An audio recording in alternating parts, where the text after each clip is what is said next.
to Blueballed. To Blueballed. Blueballed on Murder the Media. I'm your host. There he is. All right. I'm your host, Mike Lassiter. Oh, shit. Go turn the notifications off, Carl. Here, you'll need the mouse. So we got Blueballed is our show. It's on Murder the Media. It's really good. We do this when we but with other people. We got guests, and it's we got a great guest tonight. Oh, there I am. We got a great guest tonight. His name is Speckzo. We're really big fans of his, and he's a streamer on cozy.tv. He's got a show called, he calls it Logos Triumphant. I refuse to pronounce it Logos. I'm an American. It's logo. As reluctantly. Logos. But we are Carl, turn on the light. All right. I can't see a thing. I gotta press the G button. G for guest. All right, let's see. Oh, woo. Okay. Hey. Oh. All right. Well, very professional. Hey, there he is. It's a little rough. That was rough. Great introduction. I thought it was. I stuck to the script verbatim. It was very art house. It was exactly what we wrote. Yeah. Yeah, you wanted to do like a mumblecore thing where we didn't have a script and just kind of had it outlined. I was like, no, we're writing a script and we're sticking to it. Yeah, very exit to the gift shop-esque. I liked it. So another episode, another installment of Blueballed. Yeah, we've had one half of Logos Triumphant on. I'll call it that. Yeah. And in Pine Sap, our debut guest. Yep. And now we get the other half. Some would argue the better half. Making us taller a complete half, definitely. The taller half. You're what, 6'5", right? I am indeed. Oh, That's wow. the perfect height, some would say. Yeah. Some might say. Others would disagree. Well, what you think your height? What are you? 5'10"? You're that. I'm almost 5'11". Almost 5. So you're 5'10". Sure. That awkward no man's land height where you're not I'm short. I forget who it was, but I saw like somebody post about how like at least if you're short, you can make that your personality. It's better to be short than to be 5'10". But I don't know. 5'10" I is don't just know awkward and no man's land. I would rather be like a midget in a wheelchair than an average height. Yeah. Wow. So I just want to give you my deepest condolences. It's the cross-eyed bear. Just being a suffer with it. It's all right. A weird average type guy. Yeah, just don't stand up during the stream. Yeah, exactly. Everything will be fine. Just keep you look human height sitting down. So. Yeah, he's got a tall torso. I look human height standing up as well. Yeah. My wife is 5'3". I'm 6 foot. She's 5'3", but her inseam is only 2 inches shorter than mine. She's all legs. She's got a lot of legs. She has a slightly larger inseam. Oh yeah, she has taller legs than you. Yeah, I'm a tall torsoed guy. Yeah, which is perfect for sitting next to me in the show. Yeah, it makes everything evens out. Yeah, it does. It looks hot. It does. So, Speckzo, hey, hi. Tell everybody a little about yourself that I didn't tell already. I don't know. I'm a Catholic extremist. I am a reformed degenerate, I guess. Now I'm trying to be less degenerate. I had a very bad past with drugs and promiscuity, atheism, all that types of stuff. Got clean, got into politics, and eventually came to Christ, and that has basically radically transformed my life and my politics and my entire worldview. And I make content on YouTube and on cozy.tv. I have a show called Logos Triumphant because that's how the Greeks pronounced it. And Michael Jones. Americanism is a heresy, by the way. All right, fair. And so now I do a show all about Catholicism with Pine Sap, who I met in my Catholic chat, who is like a Catholic Rain Man robot person who knows like everything, like it's insane. I'm just trying to learn and spread the faith to the best of my ability. That's awesome. Awesome, yeah. And you have, as I mentioned off air, you have a more aggressive approach to Catholicism than perhaps Pine Sap's hey guys, let's just talk this out. I think So actually, let me quote this ecumenical council real quick. yeah, exactly. And yeah. Speckzo is just I'm like, firing can I just brimstone. can I just put everybody I don't like in camps or something? Like, but Yeah. Pine like, well, according to the magisterium, we can't put them in camps. And I'm like, okay, what if we don't call them camps, but they're still the same thing? But Reform centers. yeah, I'm very abrasive in my convictions and stuff. I think Pine Sap's calmed me down a little bit.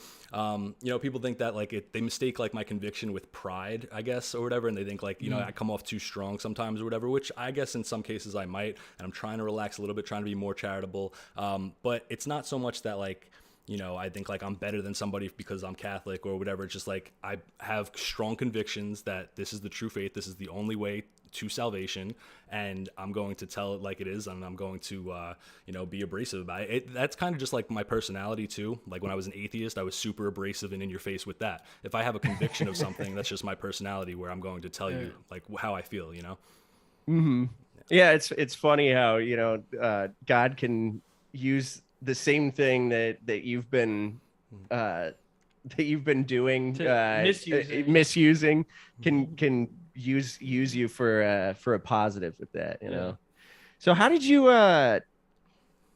let's start from the beginning. You were like kind of an early YouTube streamer, weren't you? Like you've been on there a while, right? Like in terms of like political stuff, or like I'm talking about like going all the way back. Oh yeah, since years ago. Yeah, I started YouTube when I was like 14 years old.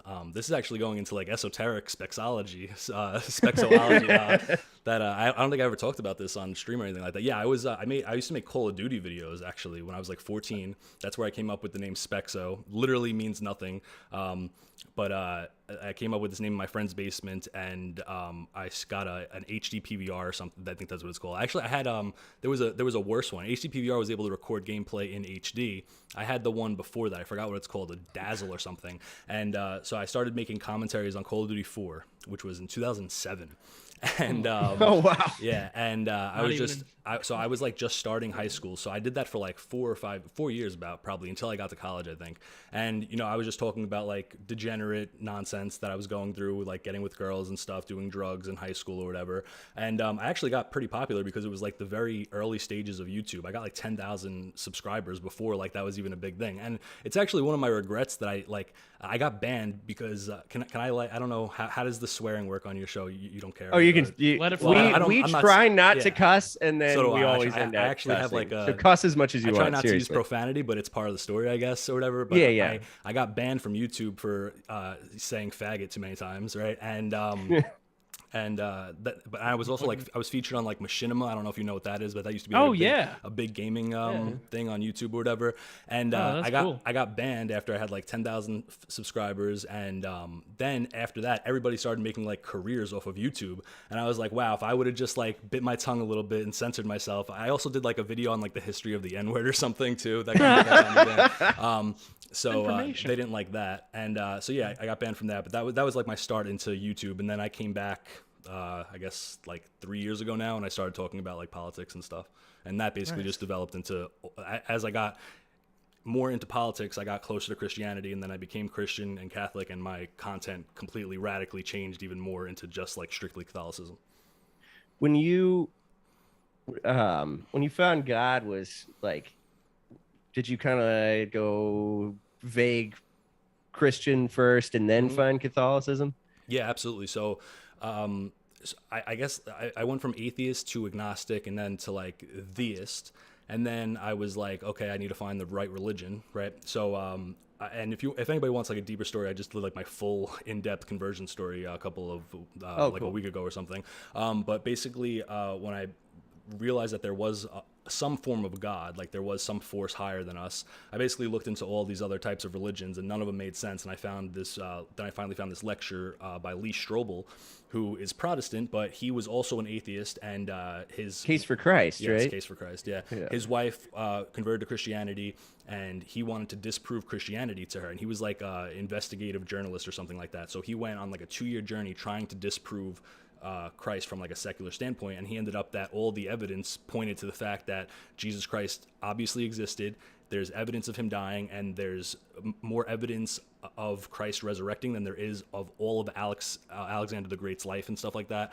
And he basically came to Christ, and now he's a Christian apologist. And you know, he gave the story, and he was giving all the secular evidence, and it just like struck me and made me really believe in Christ. But once I believed in Christ, there was like maybe a month or two, maybe a little less, where I just accepted Christ. There was nothing further than that, basically. And then I had like a religious awakening in December 25th, Christmas 2018, where my wife, we found out my wife was pregnant with our first child on Christmas, right? On Christmas, yo. And what a treat. I told my my mom and my family, and everybody was crying and all happy, and we were so grateful and stuff like that. And then that night, I went on to sit on the couch, and my wife was in the shower, and like I just started thinking of all the awful stuff that I did in the past, all the people that I hurt, my family, all the times that I almost died. I overdosed 3 times and stuff like that. Like my mom had to give me CPR, like terrible, degenerate stuff, all the illegal activity I did, and I just like realized that like I should not be here. How did I go from that to this? Like it was not me doing this, you know, like there was something looking out for me. There was something pushing me towards something. Like now, you know, I'm married, I'm having a baby, I have a house, I have a good job, all this stuff, whatever, that I don't deserve any of this. I deserve to be dead or in jail, you know, and I just started crying and like thanking God, you know, and from there that like set me on my journey to find out what is the true way to worship Christ, you know. Nice.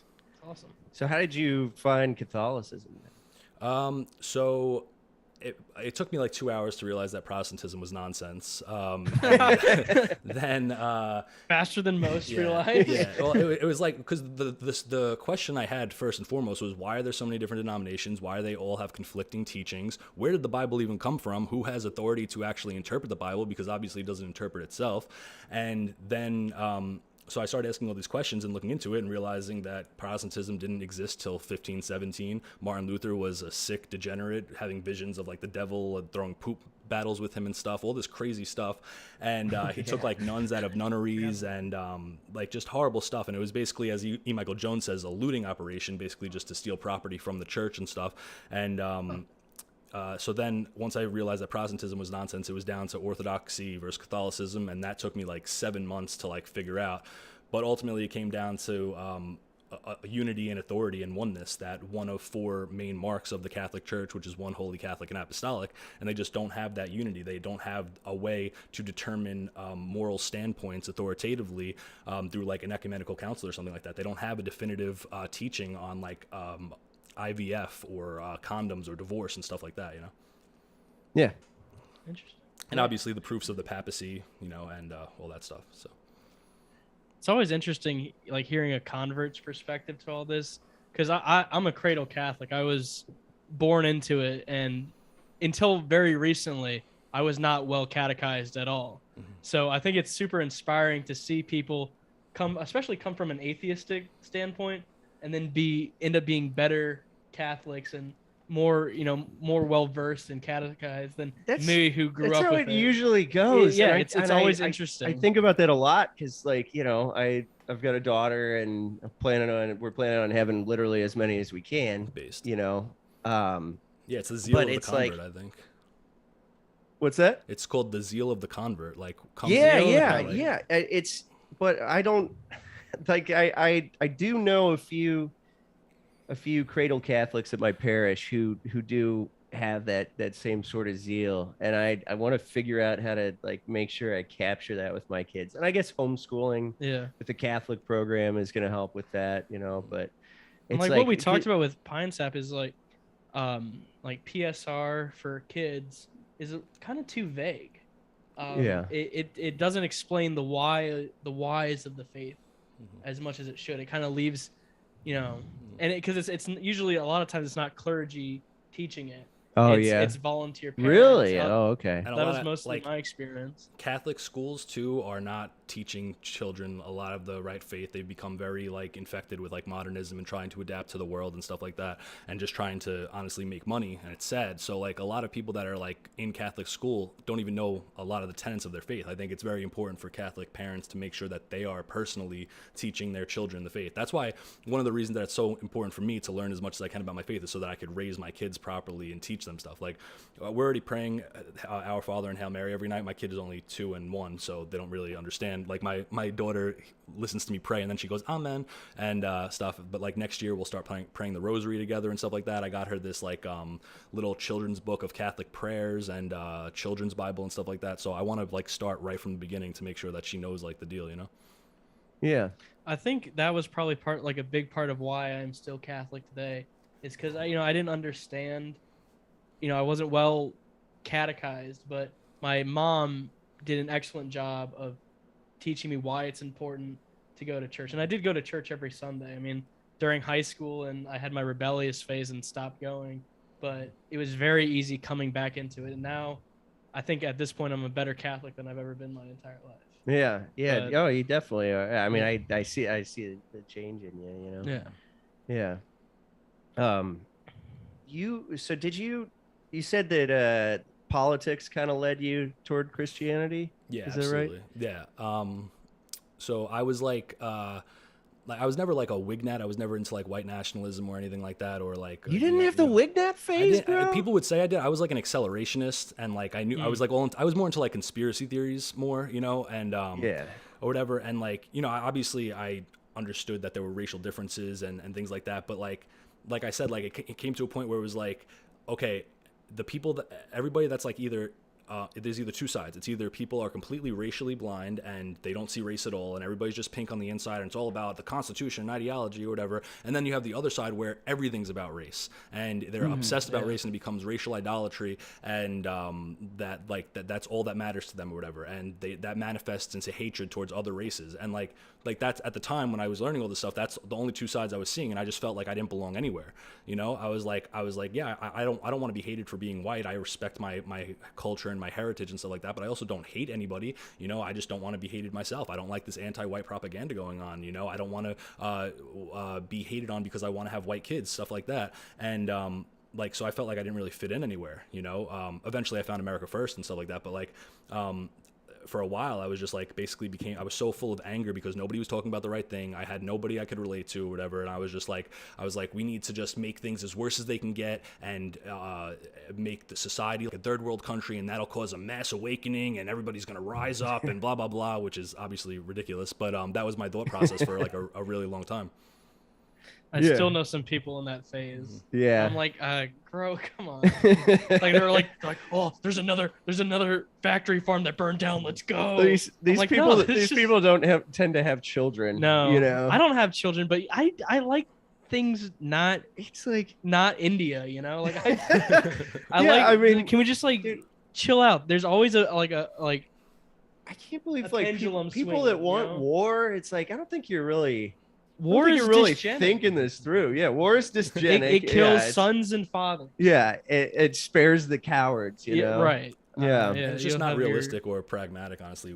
Obviously, and the system we're in sucks, and democracy is cringe, and our government's ran by satanic pedophiles and stuff. But like, we're forced into the system, and there's no way out currently, right? So we have to operate to the best of our ability within this system to try to get the best outcome, because we're not going up against the government. There's not going to be a revolution. It's not going to happen. It's just fantasy.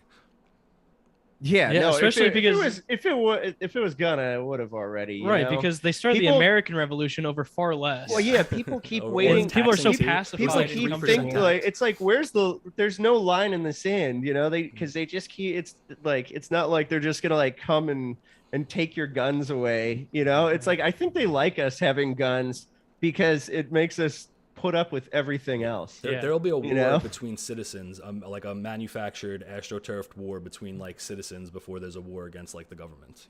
Yeah, I don't think either is going to happen because the government basically requires us to just be cogs in the system and keep functioning so that they can function. Yeah, people who keep like pushing like that civil war is coming. I'm like, I'm like, no, because then there's not going to be any NFL and people aren't going to like Tim Pool keeps. I for some reason listen to Tim Pool. He's like, hey man, listen to Tim Pool just because like he the lulz. He does read headlines sometimes, but when he's like you don't. Well, I forgot you don't know how to read yourself. Right, exactly. Yeah. But the thing is, he'll never make like a definitive statement. But he's like, hey man, look, we could be going to civil war. I mean, this is where we're at. I mean, hey man, and like he's like. For months has been pushing like, oh, this is it. We're on the brink of civil war. I'm like, I don't think so. The American people aren't gonna do that. They're too comfortable right now. It's like this. It's Yeah. like the secular version of like the like Protestant doomsday prophecies, you know? Yeah. 2012 is definitely going to be the end of the world. Yeah, no, Yeah. Civil War definitely next year. Yeah. Yeah. I don't understand how Tim Pool is still a libertarian. Is he still? I haven't watched him in a while. Is he still a libertarian? I don't know. I literally don't know what he is. I think he's just grifting Yeah, that's what I think super too. hard. Yeah. He's Yeah. like he's Do you like think I wonder if he calls the SWAT team on himself. probably. Hey, we're being swatted again. Please send donations immediately. Since we're Yes. the swatting. The cops have like plastic badges. Just his friends. Hey, yeah. hey, man. wearing like Halloween, Hey, yeah, they- Halloween costume stripper outfits, you know. They swatted my cool skate park in West Virginia I built. It's crazy, man. No, he's like doing whatever grift he can. He's gone back on. He now thinks that the 2020 election was totally legitimate Oh my goodness. and whatnot. He's like, oh, we looked at the numbers and yeah, people aren't responding well to the stolen election thing, so we're gonna take it a different direction. Yeah, well, YouTube is threatening to kick him off. Oh, so- right. Yeah. so it's like, oh, his hey, entire let's- livelihood. Yeah, Yeah. that's so insane to me. Like, I get the standpoint of like, yeah, we still have like local government and like we should try to get our guys in local positions and stuff like that. But like everybody's like, oh, is Trump gonna run in 2024? It's like, do you guys not remember that like the last election was like completely faking gay? Like shouldn't we fix that? Like before, like what's to stop them from doing that exactly again? You know, That's like, what I've been like, thinking. I don't get it. Like just everybody forgot about that. I was talking to my boomer dad, and he's like, we need a woman to run against Oh, because no. it's gonna be Kamala. No. He's like, we need Nikki Haley. I'm like, Bro, what? my boomer conservative coworker was like, you know how Trump could definitely secure the nomination if his running mate is Candace Owens, and I was like, I hate you so much. I hate everything about you. Well, That would totally own the list, See, Speckzo, dude. I think what you don't understand is that all we have to do to win is prove that we're not racist. Yeah, Oh, that we the have to- Dems yeah. are the racist. Yeah, and the Dems are the real racists. Did Yeah. you know that the KKK was started by the Democrats? Oh, the dude? demon KKK rats. Yeah, I know that. Yeah, Yeah, the- yeah. yeah. Mm-hmm. Yeah. The more you know. I saw Yeah. that on PragerU the other night. So PragerU. how'd you get hooked up with America First? Yeah. So when I was in like my accelerationist phase or whatever, I was watching before that I was watching like all the normie stuff, Stefan Molyneux, Steven Crowder, Ben Shapiro, all that stuff or whatever. Then I was in my acceleration phase. I wasn't really watching too many content creators. I was more like just like looking up like esoteric documentaries of like conspiracy theories and stuff like that. But I somehow stumbled onto Nick Fuentes' interaction with Patrick Little. I don't know if you remember Patrick Little. Do you know who that is? Yeah, Girl, no, very I don't vaguely the remember. name is Vote Little, familiar. Win Big. You remember that? Wait, was that like a pretty well produced little like short documentary thing from when he was like 16 or something? Who? Patrick Little? No, Fuentes. What? No. No, I don't- No, No, no. Patrick Little is like I don't know if he identifies as a National Socialist or what, but his whole thing was he read Culture of Critique by Kevin MacDonald and decided that we need to deport the Jews by 22. That was his slogan, and basically At least it rhymes. basically would go out on the street holding signs like saying the Holocaust didn't happen and all this stuff, and like would get into confrontations on the street. And he went viral a couple of times. He went in front of like an embassy and burned like the Israel flag or something like that. So he was obviously a little like psychotic, and that's not a not a nuanced, pragmatic way to gain support. And he had an interaction with Nick Fuentes on I think the Daily Sweat with Beardson and Sean, and Nick Fuentes was basically just calling him out like he was like an insane person that he is or whatever, right? And so I ended up stumbling onto this. And at first, like the way that Nick Fuentes was like just talking down to him and making fun of him and not taking anything that he was saying seriously, right? I was like, wow, he's so disrespectful. That guy's older than him. I don't like what he's doing and stuff, but he should have a real civil conversation with him and stuff like that, like super gay. Now, obviously, I think that Nick Fuentes was completely right that the guy shouldn't have been taken seriously or whatever. But that was like my first impression. I was like, he's pompous and he's too young to be talking like this and blah blah blah. And then the popular opinion of him. Yeah, I was in Enron, and I was in what was it called? In a group chat, and my friend was like a super big fan of Nick Fuentes, and he kept sending me like just random clips of Nick Fuentes or whatever, and I was like, yeah, I like what he's saying, but he still thinks there's a political solution, blah blah blah. He's a cuck, and blah blah. Right? And So You almost had a Wignet yeah, phase. yeah. So that was my thing. But then like as I started getting more into Christianity, I started like liking him more, and I started watching him more regularly. And what really attracted to me was like that. Besides how articulate he is, and how he's able to just like present a message in like a palatable way that's attractive to like normal people, you know, when he gives like serious monologues and stuff like that, when he's talking about serious things that nobody's talking about, like Zionism and demographics and all this stuff, that was attractive to me. But most importantly was that the whole foundation of the movement was centered on Jesus Christ, that first and foremost we have to have the morality and the values of Jesus Christ. And as I became more Christian, that's really what attracted to me. That's kind of how I got into it, during the whole like the culture war Yeah. tour that I guess it was Turning Point's culture war tour, and he had all those groypers going out, the Groyper War. Yeah, the Groyper wars, and you just like saw these like, that was when I was rediscovering Catholicism a little. I was like dipping my toes back into the water, and I just like saw all these like Chads in suits with rosaries in their hand, just like ripping apart the gay black guy Rob Smith. Oh yeah. He was like, how does gay butt sex help us win the culture war? That's And just Riley. like that, just like I'm like, yo, this is awesome. And I started. He went after like Eye Patch McCain, and all these others. And Crenshaw, that's when I started watching America First. Yeah, I remember watching that live. That was awesome. So I started watching Nick regularly probably towards the end of 2018, and then I went to my first event like I think it was the Stop the Steal. That's when I first met Nick Fuentes, and I basically been supporting it ever since then. But I was going to say something. Oh, Dave Riley. That's who did the question to Rob Smith about like how does anal sex help win the culture war or whatever. Oh yeah. He actually is very good friends with E. Michael Jones. I don't know if he still does, but he used to work for his magazine. Now I think he's running for like some. I remember he position. mentioned it. He brought It's Culture Wars magazine, right? Yeah, Culture War magazine. Yeah. Yeah. I think E. Michael Jones is probably one of my favorite authors too, like Catholic authors. He's great. You should check out Logos Triumphant, The Jewish Revolutionary Spirit, and something Domine, something about like the sexual revolution or something. Really good stuff. I think they have one of his books at one of the St. Louis County Library.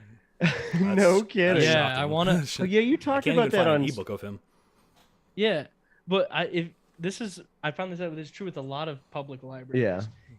Most public library systems have a request line. And if you request the same item a number of times, they have to buy it. They just buy it. So, and I know if you request an item 3 times at the St. Louis County Public Library, they'll buy it. Awesome. And it might not be at your branch, but you can have it sent to your branch. Yeah. So that's crazy. If you ever want anything spicy. I was in the same room with E. Michael Jones one time, and I didn't know it until I wasn't in the same room with him. It was I used to be real into Owen Benjamin. Oh no, you were a bear? Yeah. Yeah. That the chest thing it's like on? I still have a degree of respect for the guy. I couldn't keep watching him with all the like anti-Catholic stuff he does. Denied the Holy Trinity, by the way. Heretic. What's that? Denied the Holy Trinity. Heretic. Oh yeah, which is, I mean, it just like it's so he did it. My wife still watched him she doesn't anymore for the same reason, but like she watched him for a little while longer than I did, and he did eventually, I guess, come around on the Trinity, at least. That's good. So, he did an interview with maybe in 30 years he'll be Catholic, right. you know. Making sure. But I went to this Owen Benjamin show in Hobart, Indiana. How did you remember that? Yeah. I don't know. I'm retarded like we managed to find cocaine there in that tiny town. Who would have thought? This was back when we were degenerates, but yeah, we went to see him, and this and it turns out because E. Michael Jones, lives in South Bend, Indiana. Gross. And so well, he was neighbors with Pete Buttigieg and wrote a whole book on like being neighbors with him. Oh my gosh. Yeah. I totally did not know that. Yeah. So, but yeah, he was at this Owen Benjamin show, and then like the people, we just like ended up hanging out with some random people who liked my mustache, Nice mustache. and like crashed at their Airbnb and everything, which was great because we were just planning on driving back, which was retarded. Oh, wow. And and how old are you guys, by the way? And they're like, yeah, like they're like, I think the coolest part of tonight was meeting E. Michael Jones. I'm like, wait, what? I don't know how I didn't see the guy. Yo, how old are you He's guys? like, he's an interesting looking fellow. I feel like he would have stood out to me, you know, but Wait, what was that, Speckzo? How old are you guys?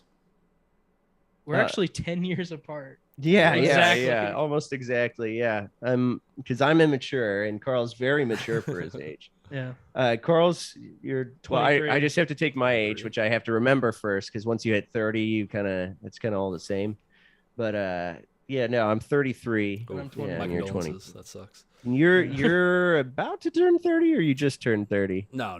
Hey, how dare you? No, I'm turning 30 next March, which I'm not looking forward to. I'm warming up to the idea because it's like I'm officially going to be an adult, I guess. But like, I don't know. It's rough. It's weird, you know. It's like it's not ideal if you're like trying to be a rock star or something. Yeah. But like, you know, you kind of feel like, I don't know, you kind of take yourself more seriously, and it feels like people take you more seriously. It's probably a good spot to be like, for I don't someone know, who being wants in to your be serious about like politics and, you know, religion and everything. stuff like Yeah, that seems like a good age for that. yeah, being in your 30s. And I'm getting the head start here. You know? I feel like I have the life Nobody of like takes a you 45 seriously, year old, Carl. but, yeah. What was that? I feel like I have the life of like a 45-year-old, but yeah, I definitely don't want to be 30. That's so weird to me. Like all these people, like there's people in my chats that are like 20, and I'm like, you weren't even alive on 9/11. That's insane. Like, you know, like I can't even like imagine that. Yeah. What were you, 2? Yeah, Carl You were doesn't remember Oh it, my do you? goodness. No, I was 2 years old on 9/11, and I Yikes. lived in the DC area. Oh yeah. So like my dad was like, we gotta get the fuck out of here, because like they're like you know, F-18s and stuff, like just like doing low passes over my neighborhood, because we lived like 30 minutes from Joint Base Andrews. Oh snap. Yeah, which is like the main, like if shit goes down in DC, that's where they scramble the fighter jets from. Yeah. So yeah, it was kind of weird. My uncle was on the DC Beltway when the plane hit the Pentagon. Wow. And he crashed his car. Like there was a pileup. Oh wow. Luckily they were like, it was like almost bumper to bumper traffic, because you know it's commute time in DC, so they weren't going like 50 miles an hour. But yeah, they like all crashed and stood out on the freeway. And my uncle doesn't listen to the news, so he didn't know about New York. Yeah. I was 8 years old when Israel attacked the Twin Towers, and I remember it vividly. Like that's like one of my like most vivid memories. It's crazy that people just aren't alive when that happened. Israelis dancing in New Jersey. Man, yeah, I was in 7th grade. I went to this weird like kind of Montessori inspired private school where like you called the teachers by the first names, and we didn't have desks, we had couches. What? You know, and but they were just like, all right, well, classes are canceled for the rest of the day, go in whatever classroom you want and just watch this horror with your friends. They had it on all the TVs. They're just like, watch it. Yeah, take it in. My dad, you know? I was the first person to get called, and I thought I was like, my dad was surprising me with like a vacation. And then we go outside, and my mom is walking down the street as my dad's taking me out, and like they start like fighting over who's gonna take me or whatever. And I have no idea what's going on. Eventually, my dad takes me, and I get in the car, and I'm like, "What's going on?" And he's like, "We're at war." I'm like, "What?" You've been drafted, bitch. So yeah, just I've seen all these like pictures and videos of your dad on your channel, and just picturing him saying that is just the funniest thing to me. We're at war. He put a high point or a high power in my lap. Yeah. He was like, you know the Twin Towers? I was like, yeah. He's like, they're gone. And I was like, what do you mean? They're never coming back. There's nothing left. Your childhood's over. Yeah. Welcome to the real world. Welcome to this jingoistic nightmare. Santa's not real. Yeah. Oh. Ooh. Are you raising your kids to believe in Santa? Are you planning to? Yeah. So I know a lot of Catholics are like against that or whatever. I'm going to tell them that like he was a saint, he's Saint Nicholas and stuff like that. But I'm going to keep them with the fantasy for a couple of years at least, because I mean, I don't know. Everybody, like, every time I say somebody like Catholics or whatever, like, you shouldn't do that and blah, blah. It's like, well, I want to keep them as innocent as long as possible. And I love Christmas. I've always loved Christmas. Santa was always a big part of it. I love them, you know, so whatever.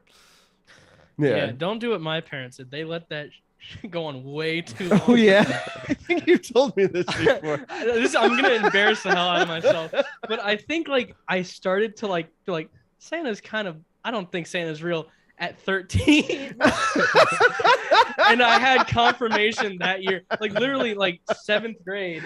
And my parents. Did you not have friends? How did that work? I had friends, but I like the reason that I stayed Catholic through high school is because I'm so damn stubborn. So all my friends they're like, Santa's not really like.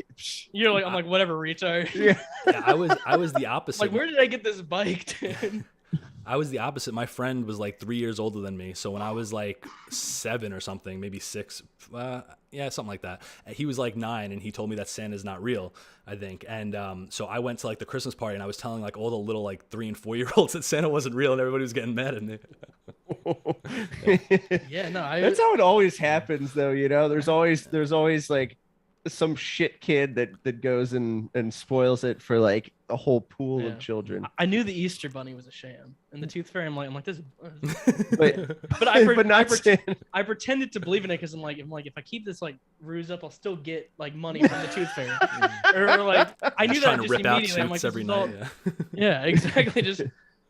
But yeah, like I was just strong-willed in my convictions. You know, I'm like, nah, Santa's real. You're an idiot. How do you think you get presents, dum dum? I like the real story of Santa. And then my dad told me he's like, you know, Carl, you know, watching you be excited for Christmas every year was such a joy. And then I'm like, Santa's not real, is he? I knew it was coming. But the real story, it's getting kind of weird, Carl. Yeah, I used to be so embarrassed with it, but like now I just like tell people all the time, like, yeah, I've lived in Santa for a long time. Well, you were embarrassed about it because you were quite close to 13.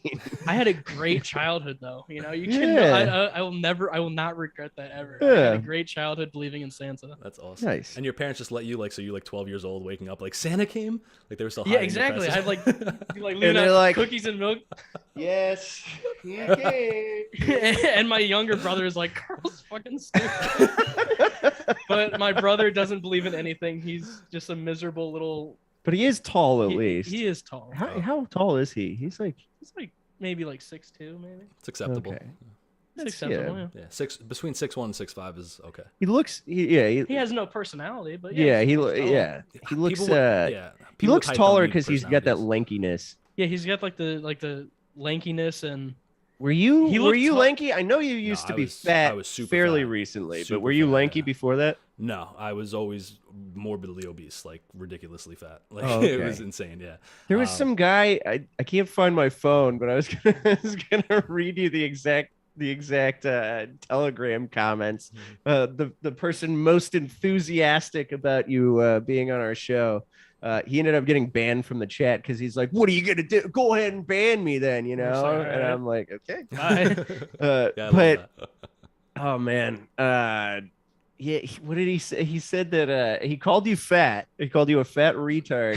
Autistic retard. So I guess who got kicked out of an America. He said First He said you were an America First washout. I'm like, the guy's on cozy.tv. What's he talking about? Still there. Yeah, he's not fat, and he's not fat either. It's like. It's all right. It's probably Protestant. Yeah, that's always the his handle was Sigma Male, which is always a sign of somebody being a Sigma Male. But like the actual like at on Telegram, like the way it looked like it like it said Sigma Manlet. Yeah, Sig Manlet. I'm like, oh. Yeah, probably short and Protestant usually my biggest haters. People are so obsessed with like it's very popular to hate America First. I don't get it. Yeah, it's really cringe. It's because I don't know. Usually it's people that like have been like either disenfranchised by them, like if Nick said something bad about them, or if they don't get some of the jokes that go on or whatever, they just use that to like go against the entire movement or whatever. It's kind of the feeling I got from this guy. The fact that he's like he like knew who you were and knew you as fat. It's like, this sounds like somebody who was in America First or 2 years ago and then felt slighted. Yeah. Or it could also just be like a jealousy thing with like a lot of people who like, especially Wignats, their message is not as palatable. So people kind of look at them as all crazy and they don't get as much traction. Yeah. They're just miserable, honestly. They don't exactly. they They're don't have miserable, Christ. and they're like screaming at clouds. No one takes them seriously. But you have someone like Nick who has a personality and is funny and can do these live streams, and he's so popular. And I think it's a jealousy thing. I get when some people are like, I just don't like the guy. You know, it's kind of like what you said, speckzo. Like at first, you found him brash and a whippersnapper and everything. It's like I think that's where a lot of people start out, and then like every criticism I hear of America First is always a criticism. It's about personality. It's either his personality or his friends or a joke that he made or something like that, and that's not how it should work. If you want to support a political movement, the two questions you should ask is: do I support the values that they are espousing? And two, do they have any realistic or tangible ways to push those values forward? And yeah, it's yes to both those answers when it comes to both those questions when it comes to America First, and it's the only one really doing anything. Everything else is all secondary, and I don't really care about. I don't get some of the jokes that they make. I don't understand some of the deeper lore and all that stuff. I'm a millennial, so I don't know. Maybe I just don't understand Zoomer humor. But as a Zoomer, I get all of it, and I love it. Exactly. It's just like it makes, and that's it, all. and like, I think it's all irrelevant. And I think there's a lot of like willfully ignoring jokes or like taking that's jokes seriously. That's the worst part. Like I get being tricked by the tranny porn thing. A lot of people got tricked by that, but then if you look into it, it's like it was clearly like somebody made a fake Twitter account, pretended to be Nick, and blah blah blah. It's like but like he made like a clearly sarcastic quip about working out and like about like gym bros, which gym bros can be pretty cringe, and now he's like, everyone's like, oh, he's anti working out, he just drinks the goy slop. I'm like he's a relatively fit looking guy. People just don't get the irony too, and they don't understand that if you usually I notice what happens too with Nick too is like if there's like a rumor going about him or somebody makes something up or whatever, he'll usually take it to like an insane extreme or whatever, so that it becomes even more of like a meme or whatever, and then people don't understand. They're like, "Whoa, I can't believe he's saying this. Oh, he's endorsing smoking crack now." And it's like, bro, are you serious? Are you like? He hates blue collar people. I sarcastically endorse crack all the time. Yeah, exactly. It's a funny that was joke. another thing too. The blue collar thing. He was making a point using like ironic humor, like, and people just don't. And he's making fun of he's bullying a guy who's like insulting him for not working hard. Yeah, it's like the other guy drew first blood on that. It's like, and I just don't really watch Nick. I follow him on Telegram. I watch clips and stuff, but I don't really watch his show. Millennial. But it's like, it's like every time somebody has a complaint about him, other than just the reasonable thing of like, I don't like him, he's brash, But everything else, it's always like, it's always either somebody just pretending to be him, and to make him look bad, somebody who used to associate with him, some disgruntled former employee or something, just trying to make him look bad, or usually a joke being taken seriously, which is, it's also like, are you pro Christianity? Do you acknowledge like racial differences and don't want to be hated for being white? Do you want to like get Zionism and this Israel first nonsense out? Do you want to put policies that actually help Americans? Are you pro-life? All these stuff. Do you have these values? And what other movement is doing what America First is doing as successfully? I saw somebody complaining the other day though that like America First is pro-Israel. I'm like, what are you talking about? That's the reason that he's not in Charlie Kirk's position, by the way. Like he could have very well been in Charlie Kirk's position doing what he does way better, but instead he basically turned down making millions of dollars and having a career at like a Turning Point USA or an equivalent, something like that, to doing his own thing, and it's worked out for him, Yeah, a real person, real human being. Yep.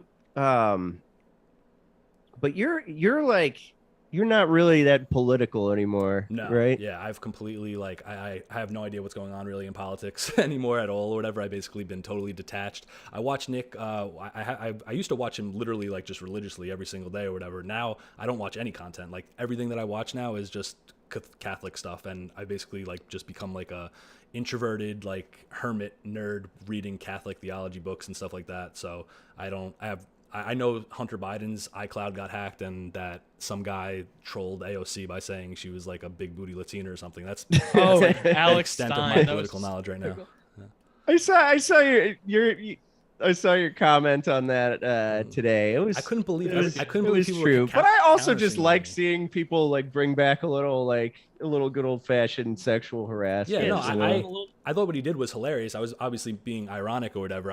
But I really do like people say that stuff all the time. She It's is like, not hot. It's like No, oh not yeah, at all. AOC, she's disgusting, liberal, blah blah blah, whatever. But she's really hot. No, she's not, dude. Like she's not hot at all. She's a light 6, right? She has a decent body.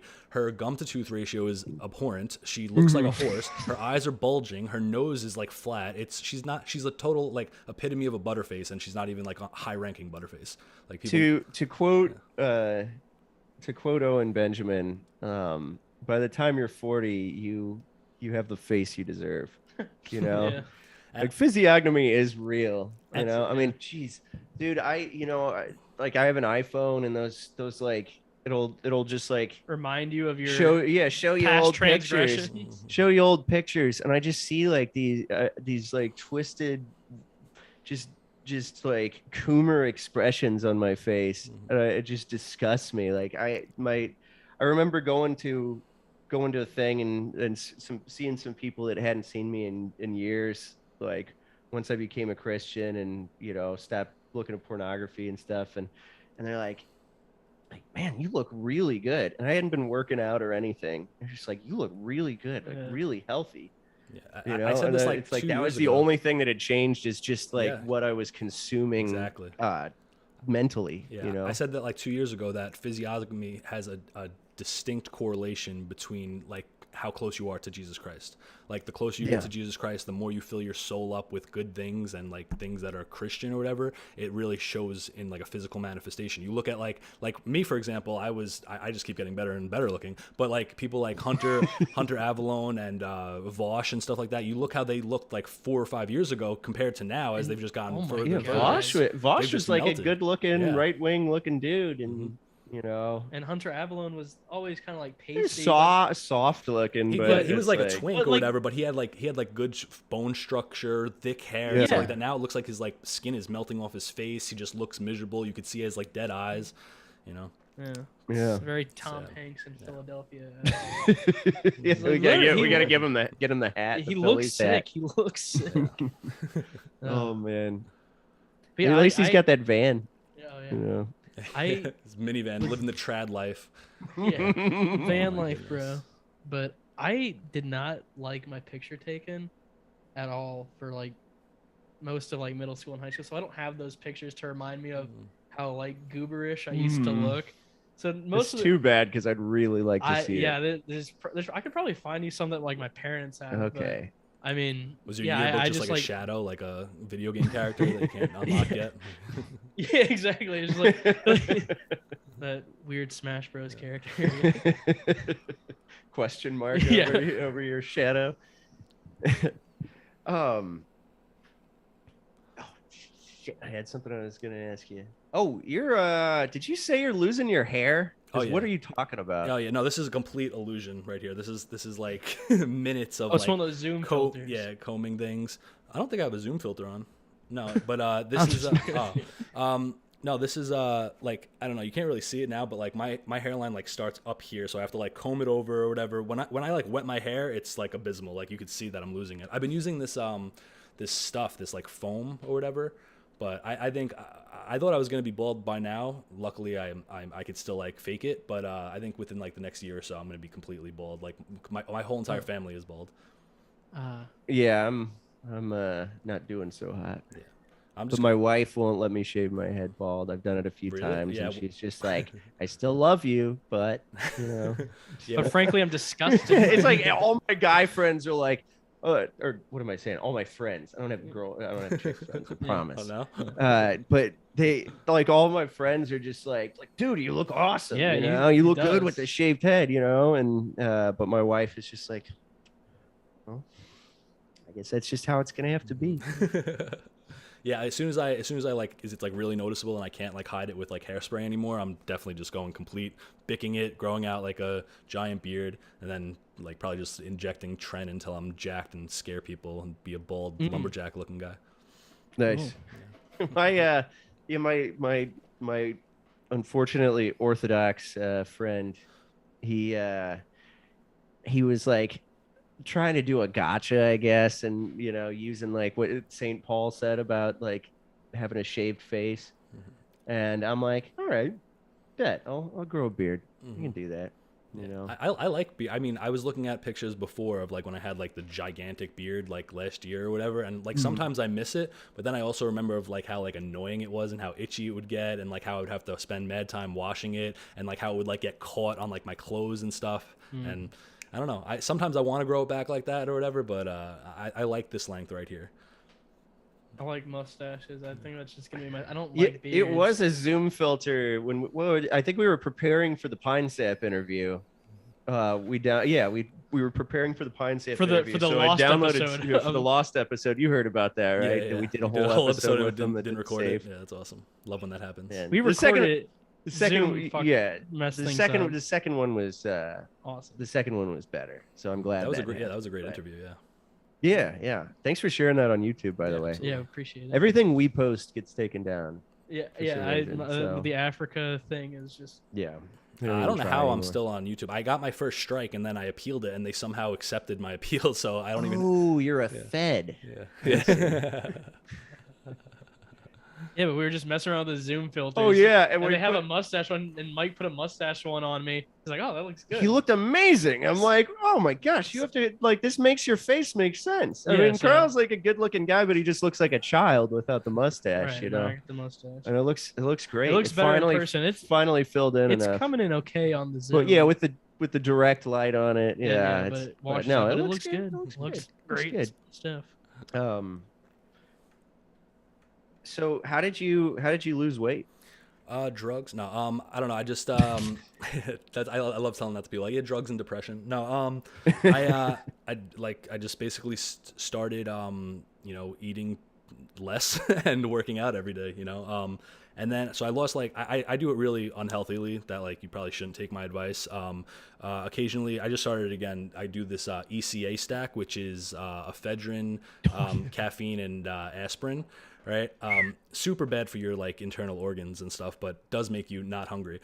All about the vanity, So I sometimes do that. I just started again, and it basically just completely destroys your appetite, which is good. So I try to eat like once a day, and then I work out. I used to have like a strict workout regimen, but now I've been mainly just doing like calisthenics. I'm trying to get to be able to do 50 consecutive push-ups, so yeah, that's basically it. Just eat once a day, take ephedrine and caffeine, and do push-ups and pray the rosary. That's it. That's how you lose weight. Nice.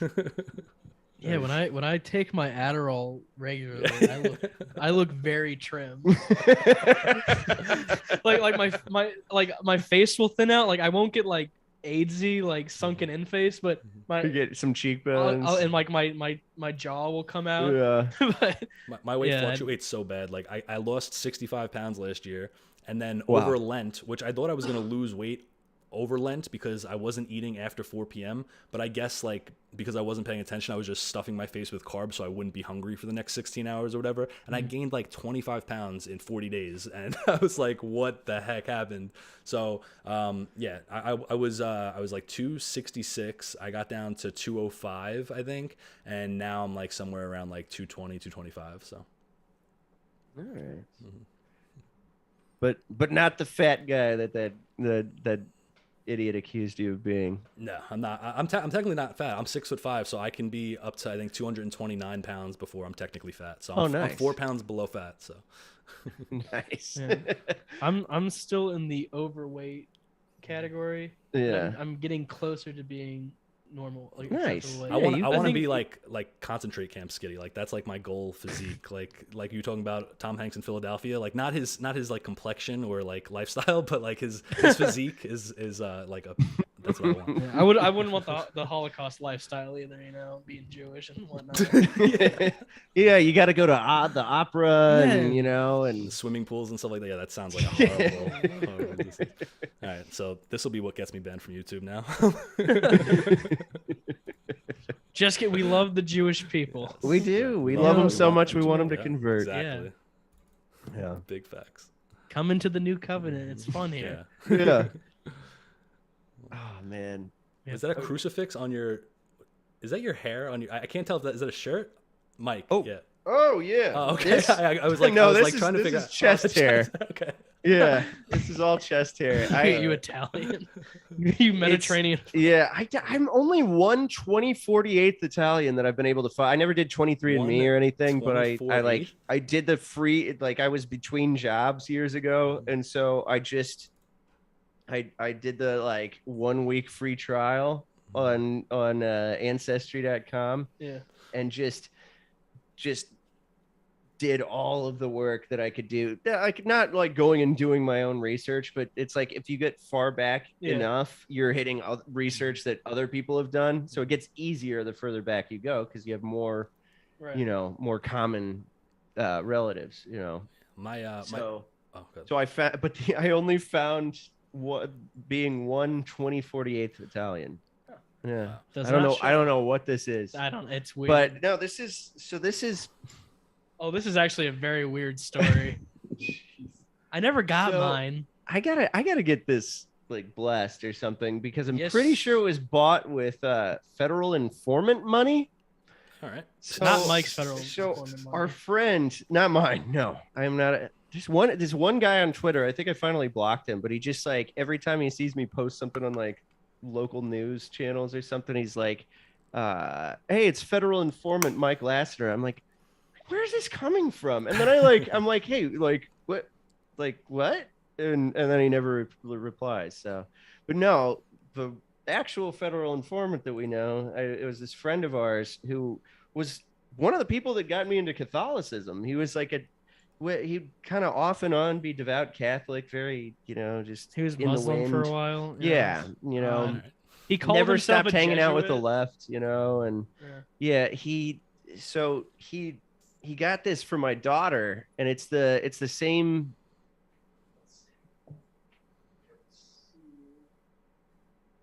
That's pretty cool.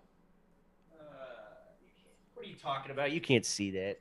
It's washed out, gold, but it's the same. It's almost identical to Pope Francis's. I think it's made by the same guy. Oh, nice. The one that Pope Francis always wears with like the lambs on it and everything. Really? Oh, that's cool. Yeah. So, but he got this for my daughter, and he said, "Yeah, you can wear it until she's old enough to like appreciate it, and then I want you to give it to her because he's got terminal cancer." Oh wow! And then what was it, like a couple weeks ago? 2 weeks ago now. So yeah, like, and this is someone that me and Mike consider a very close friend. I've been friends with him for 10 years. I haven't known him that long, but you've known him as long as you've known me. Exactly, and like I just have had like a really good relationship with Hart, and I even gave him a ride home after mass like a month ago. We had a great conversation about how he's approaching the end of his life, and he told me that he had bought me one of those medals. He's like, I want to give you this because I want you to remember me like when I'm not here. And like I was it's very emotional driving him home from church, and then just like I happen to be on Instagram, which I don't really check that often, and I follow him, and he was like He's saying like he's a Catholic pro-choice. Oof. And I'm like, I said you can't. I just like commented. Possible. I'm like it's impossible. You literally cannot. And his response was, your gross uneducation and sheepishness disgusts me. And I just like this is like a guy we've gone on road trips with and stuff. Yeah, And like I just I'm like because he was trying to tell me he's like life begins at first breath. I'm like, no, dude, life begins at conception, you ding dong. What are you, Jewish? That's in the Jewish tradition. But like I just like had a very well thought out arguments, and I just said, like you have to stand against evil. And I said, and I'm like, what's more sheepish? being complicit in evil or actively standing against it. Yeah. And then he DM'd me. He's like, we can't talk anymore. And I'm like, bitch, what? Yes, we can. I'm gonna talk. Like, why? And then he's like, I don't know how to tell you this, but ever since No, first he said it in Spanish. He's like soy un federale, yeah. And he was like a legit Fed. He said he said that he had been informing on us since January 6th. What? He had been getting paid to inform on us. Yeah, got paid 10 grand over time. I guess 1,000 a month or something. And they cut him off because he approached them, and yeah. But you guys don't even do anything. Like you guys we don't. That's why they cut him off. He stopped getting that Fed money. And eventually, they cut him off because it's just like they're like, you need to like send us something we can use. He's like, I don't know. They're just like talking about like sending each other pictures of their kids and getting married and stuff. And they're literally not doing anything. Yeah. So he's no longer on the government's tit. So then he decides to confess to us that he's been an informant for 2 years. And I'm like, and I was just so shocked, and I'm like, enjoy your 30 pieces of silver. Don't talk to me again. That's crazy. And he's like, you don't understand the risks that I'm taking on upon myself to tell you this. I'm like, I don't care. You want me? You're trying to garner sympathy. You've been telling the FBI about me. You've been giving you know. And of course, like I still live at home with my parents, so Mike came over and we talked about it. I just came over. I'm like, all right, I'm coming over, Carl. And I came over with a couple of it was like the middle of the day, like 100 degrees outside. We just sat on the front porch, did a couple of shots of American honey. Yeah. And my mom was like, oh, Mike was here. What did you guys talk about? I'm like, this is a funny story, Mom. You're going to get kicked. So the federal government's looking into me.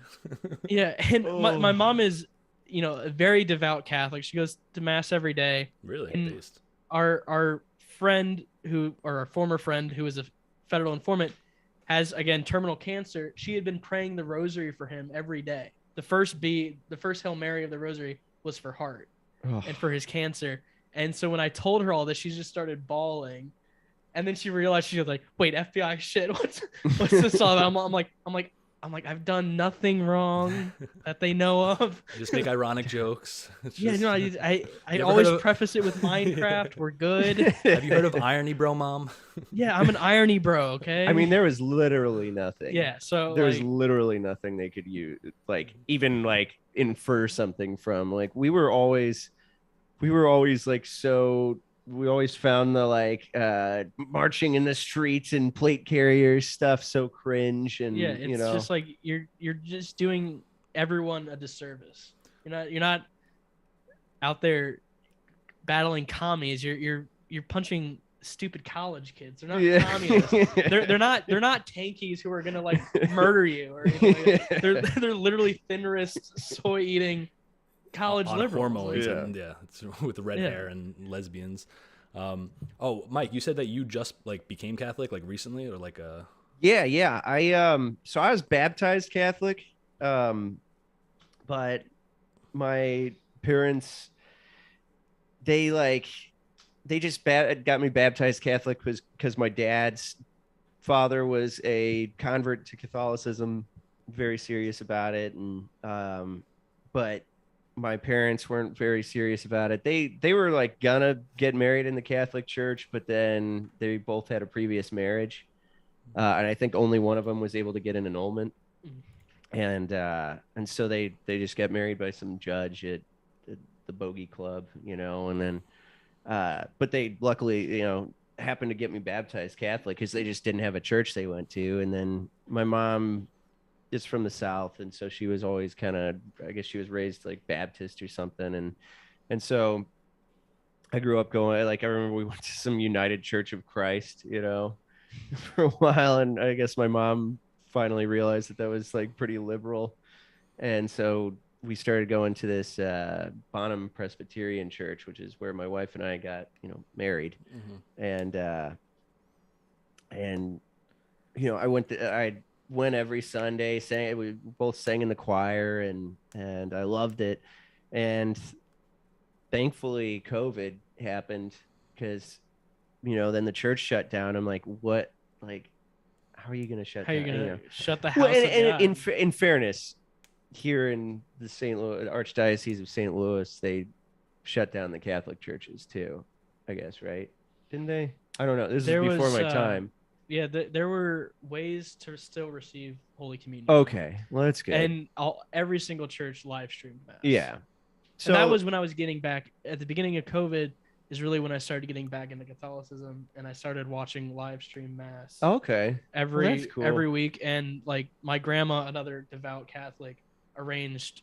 You know, she still gets it because she can't make it to mass every week. She a deacon comes in. Oh, that's awesome. And I'd like to become a Eucharistic minister so I can take it to her. Oh, okay. That's why you wanted to do that. I was like, Right. really, you want to be like the person that doesn't really need to be there? That's kind of No, I solely want to take it to nursing homes and for my grandmother. That's cool. Yeah. That's based. And your wife was cool when you became Catholic? You said she converted with you? Yeah. Well, so I, I just started, I mean, frankly, watch it like, I followed Milo on Telegram. He and I are kind of something of friends. Like we met one time and at an event and hung out there. He's good friends with our friend Luke Rolfing, and then so I would kind of talk to him a lot on Telegram and follow his channel, and then I saw him start to post your stuff, started following you. I was already kind of having this, not being able to go to the Presbyterian community. I was kind of like, all right, I've always had this like I always loved doing the sign of the cross, with my Catholic family and stuff. I always just felt drawn to it, and reading your channel, and having Carl as a friend, Luke as a friend, and like and this was when I was just getting back into it, that Mike was starting to be interested. Yeah. So I was like super on fire about it, even though I didn't know what I was talking about sometimes. I also have to give a shout out to Hallowed. I don't know how I've only seen it written, but he's a musician friend of mine. Pine Sap just shared his album. It's really good. You got to check it out. It's amazing. It's a great album. You got to check. It's a Catholic like rap like album? kind of like Smiths. It's like it doesn't sound. It's not like any Christian rock you've ever heard, but it's all strictly Catholic lyrics, and it's really cool. But he suggested doing Exodus 90. Carl and I did that with like a few other friends that weren't all Catholic, but you did the cold shower stuff. The one thing that I didn't screw up the whole time is I did nothing but cold showers. Really? I tried it. I couldn't. And that was tough. That's rough. I grew to like them, and then I did not. I remember one time. I think this was in February, so it was still winter, and my shower head broke, so I could only take a bath. And I'm like, I'm gonna take an ice bath.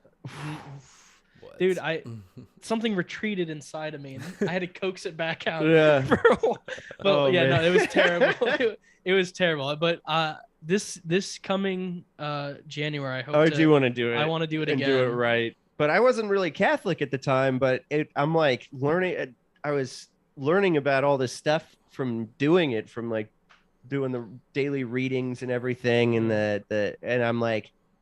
And the more I looked into Catholicism, I hit a point where I thought like, you know what, I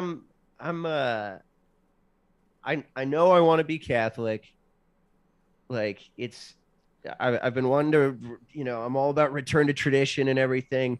There's nothing more traditional than the church that Christ founded. I know I want to be Catholic, but I'm sure there's going to be a lot of stuff that I don't get or I don't agree with, but I'm just gonna have to go with it.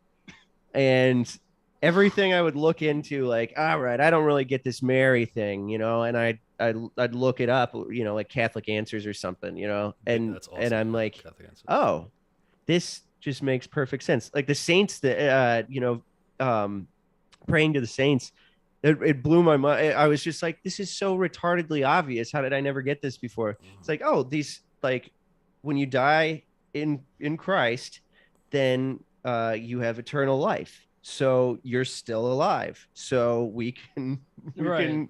we can ask them to pray for us. I'm like, well, duh. Yeah, that makes so much sense. It's just like I've yet to find something that doesn't just make perfect sense to me. Like there's nothing I've just had to stomach. Yeah. And I didn't expect that. I really didn't.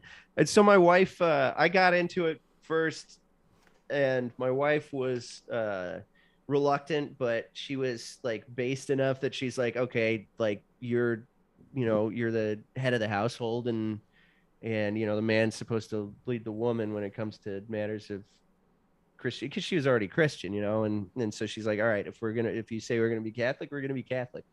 And That's awesome. then now, like at first she was very reluctant, and now like I'll come home from work and she's watching Logos Triumphant. Seriously, it's a good show. Like she watches every episode. She like would show me that book about devoting my life to Mary. She's like super into it. Yeah, and it's awesome. She is way better at devoting herself than I am. I'm just so addicted with my phone. That's the big. Honestly, when I gave up my phone for Lent, that was like I was planning on not coming back. Like the only reason I came back was to do the show with Pine Sap or whatever, and like I'm glad I did it or whatever. But like it was so freeing to just not know what was going on or whatever. Like it was hard for the first couple of days or whatever, because I'm so used to just like, oh, I need to be up to date on like everything and who's talking about who and all that stuff or whatever. But like after I got past that, I was like, it was like such a freeing feeling, like awesome, I gave up Telegram for Lent. Tried to. Well, then like we got the show on Murder the Media during Lent. Yeah, like the last couple of weeks of Lent. So it was a little like, weird all at right, the finish line. I kind of need to. I kind of have to use some but I still like strictly limited myself, and it still was very freeing. We have a statement from the head of Murder the Media. The views expressed on tonight's interview do not reflect those of the channel or myself. I am in fact attracted to AOC. No matter how horse-mouthed she is. She is hot like a tamale. Dick Nicarlo. Murder the Media figurehead. Yeah, he needs to talk to a spiritual advisor about that one. I'd say so. Oh man, I thought we were in trouble for a second there. So it's you three are like the heads of it, like you guys and Dick. No. Dick's the network head. Yeah. We just got brought on because so Murder the Media does a charity drink-a-thon every year.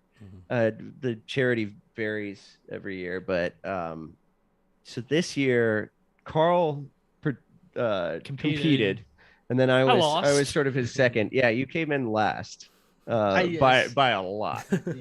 Yeah. Your loss came in second. Oh my gosh. Yeah, Carl was just bawling on the floor telling me he loved me for hours. You're my best buddy. You're my best friend. I don't trust anyone except Mike. It was awesome. But we both went to confession over that. Right. And we have not drunk. But so I just like that kind of got me back in touch. I'd met Dick before at various events and everything. And we've been wanting to do a podcast. Yeah, we've been talking about it for years, and then we finally like. I was just like, you know what? I'm just gonna pitch it, man, because like we were getting a lot of laughs on the drink-a-thon. Yeah, not that I remember. But... Yeah, you were still funny, and but I reached out to Dick and said like, hey, I want to we're gonna do a show anyway. We'd like to do it on Murder the Media. He's like, oh, been like wanting you on here for a long time. He didn't know you yet, But now he likes what he sees. Yes, yeah. But it's like so. It's been great. It's been a lot of fun, man. Sweet. Yeah, we're working on building the brand into something actual again. Yeah, something real. Dope. It's fun though. I like it's neat. Yeah. Well, it's been growing. I mean, it's been growing. It really has. It's been growing very quickly. And it's the main show, Thunderdome TV. I guess they don't do that show anymore. We're the only show left now because we're the only two shows. For various reasons. But there's more shows in the pipeline. Nice. Yes. So, yeah. It's dope. How did your show end up on Cozy? So, I don't know. I just started the podcast. I started doing like this show like 2 years ago or a year and a half ago, Pray and Prepare. But that's when I tried live streaming, and like I was talking about before the show, trying to shift from making like edited videos to live streaming was really hard for me, like to just maintain consistent thoughts and not stumbling over my words and stuff like that or whatever. So I really didn't like live streaming. So then when I reached out to PineSap, and we decided to do this or whatever, we were going to do it live, which it was easy to transition there because like I had somebody to help me and back me up and like no real dead air or whatever. And so we did like a couple episodes, and then everybody was telling me, oh, you guys should apply for Cozy, blah, blah, blah. So I applied, and I didn't get any email back or whatever. So then I basically reached out to Nick Fuentes personally or whatever, and he said he'll let me know. And then I got a message from one of the devs or whatever saying they're giving me a channel. So Nice. Yeah, cool. this is awesome. It's been awesome. How long have you been on there? I think like 2 months now. Yeah. Oh, wow. Is that it? Is that it? I think Seems so. like longer. I but guess you guys do a lot of shows though. May. Like, I think we're on episode 14, but we also do this other like off the cuff show that we started, which we actually haven't done in like 2 weeks. We got to do another one. It's called the Catholic Hangout, and it's basically just a voice chat in my Catholic group chat, and just. Is that the one that I didn't realize I was on? Yes, I think so. Yes. I think so. Yeah. In classic Mike Lassiter fashion. Yeah. It was right after the Roe v. Wade. Oh yeah, after our decision, episode, and so we were drinking champagne to celebrate. Yeah, that was for Africa. I didn't get too drunk, Yeah. but I was very loose. I was very loose. And Speckzo I was like, was hey, just we're hey Mike, I streaming. just want to stop you there. We're streaming, right? Loose lip sync show. And that's literally the second time that's happened with somebody that came into the chat or whatever. And I was like, hey, just so you know, before you go any further, we are live. Like, oh, okay. Yeah, no, Cozy is man. awesome.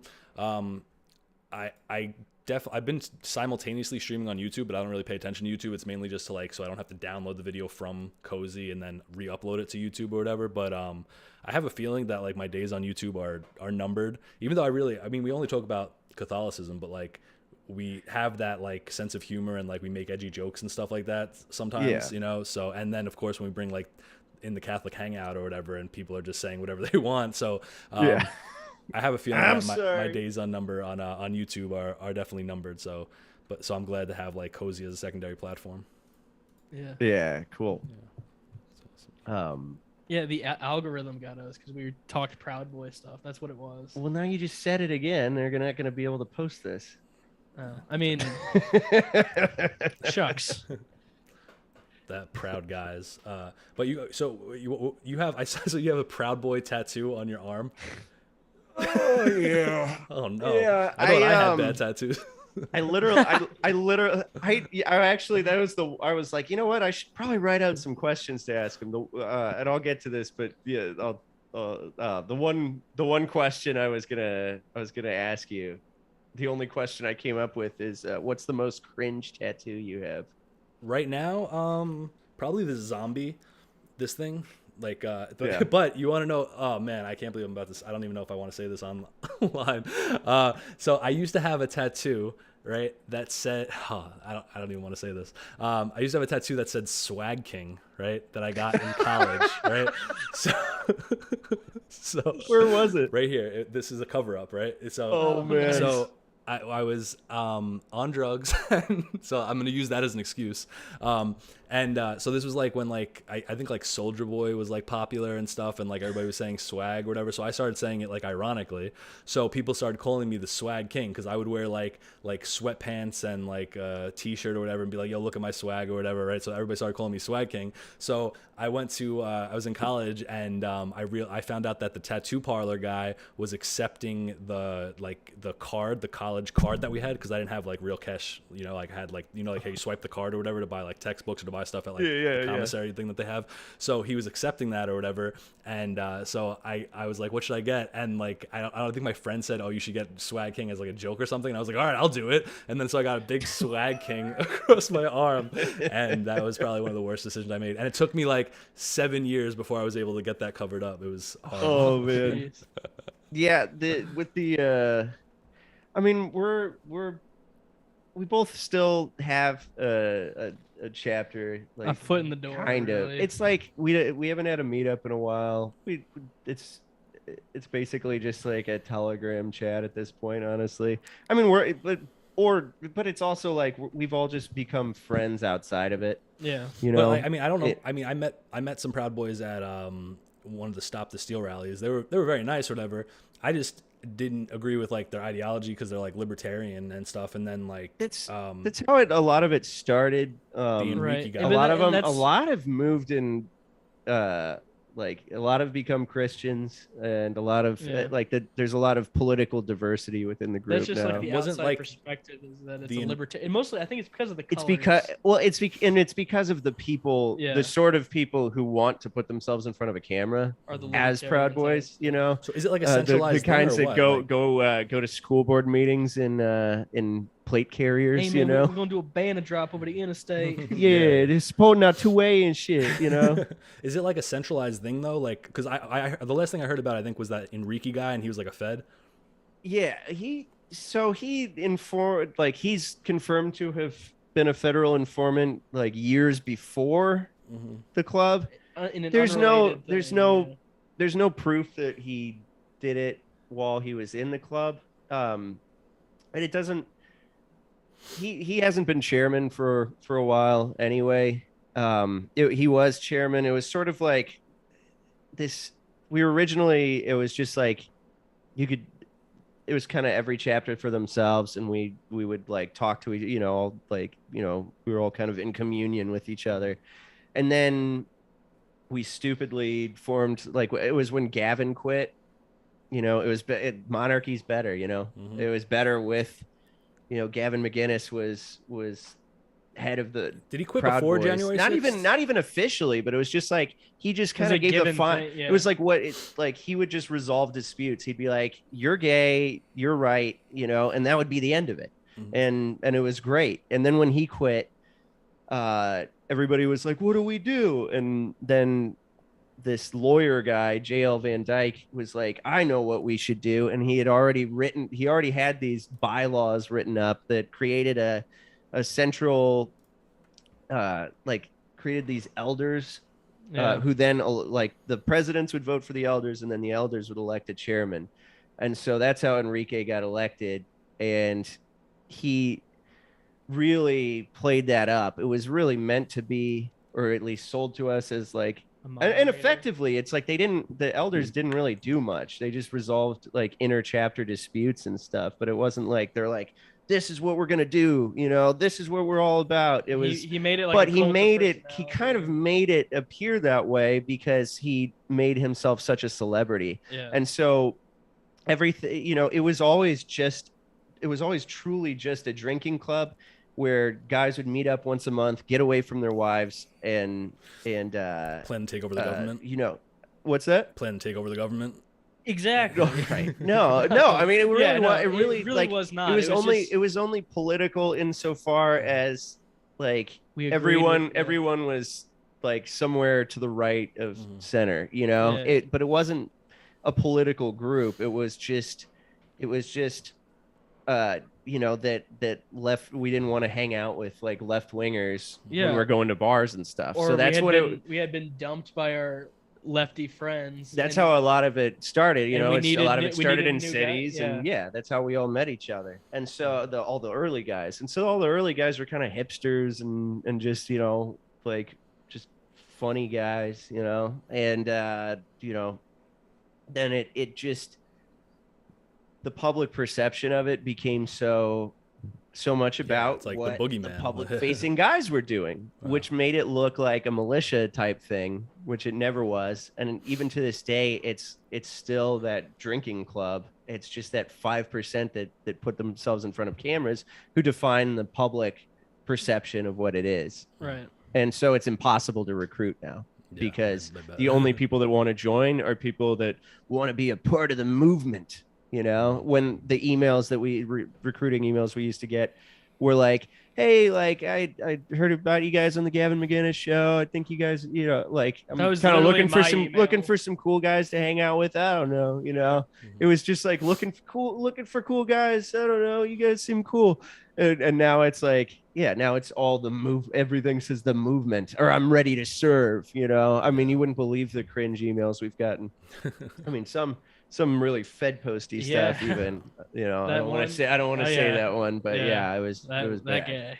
You know, he told them you need to like. I said, simmer down, youngin, because he was like 8. He told me he was 18 years old. 17. Oh, 17. 17, yeah. Oh, yeah. We had a 17-year-old kid come into my chat, and he was talking about how after high school he's going to start a fascist movement and have a new American revolution. And we were like, bro, shut up, dude. Get in line. Yeah. No, but yeah, like this kid was like, you know, yeah, just like straight up Fed It was posting. Very Fed posting. And I told him, like, talking about very illegal stuff. And I'm like, you're reaching out to a stranger right now. I was running the emails. I'm like, you don't know who I am. I could literally be an FBI agent and be like, all right, we got another one. Yeah. But it's you know, I still love the guys. I still can, you know, we're still like part of it. It's just we're not very active anymore, and you know, it's just we're just still in it to go see our all these friends we've made all across the nation, you know, a few times a year. That's the only reason. Nice. And you know, Gavin McGinnis just doesn't like associate at all anymore. He does. He does, you know, when it's kind of expedient, I guess. Yeah. I don't know. He's a good enough guy. There's a lot of guys that are like super anti-Gavin. I'm not. You know, I've met him a few times. He's a good. I think he's funny. I don't know what to say.